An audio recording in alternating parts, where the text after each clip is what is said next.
मैं आपकी हिंदी टीचर संगीता शर्मा आपको हिंदी में सबसे पहले सिलेबस बताऊंगी।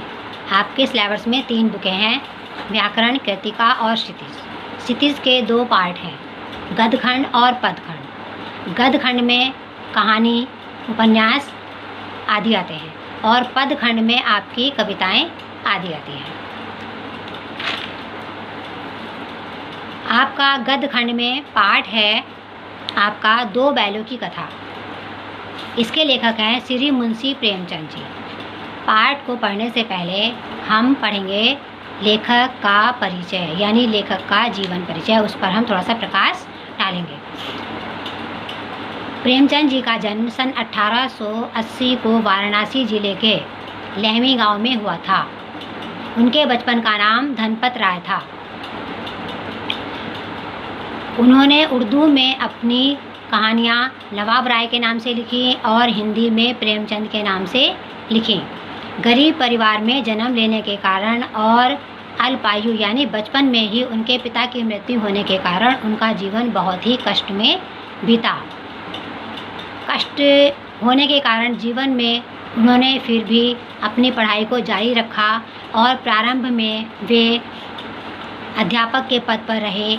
कुछ दिनों बाद वे शिक्षा विभाग के सब डिप्टी इंस्पेक्टर हो गए। स्वतंत्रता आंदोलन से प्रभावित होकर उन्होंने अपनी सरकारी नौकरी से त्यागपत्र दे दिया और उन्होंने आजीवन साहित्य की सेवा करने का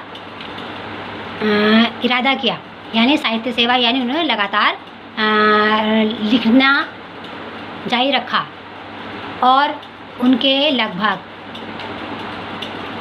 12 उपन्यास से अधिक और 300 से अधिक कहानियाँ उन्होंने लिखी। उनकी रचनाओं के विषय मुख्यतः किसानों और मजदूरों की शोचनीय स्थिति, समाज में नारी की दुर्दशा और स्वतंत्रता आंदोलन आदि से संबंधित थे।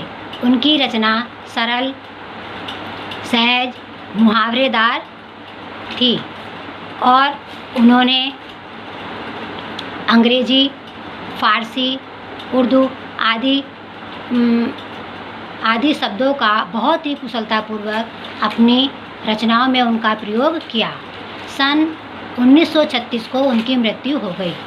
उनकी रचनाओं में गोदान, गबन, रंगभूमि, कर्मभूमि, कायाकल्प आदि उपन्यास प्रसिद्ध हैं।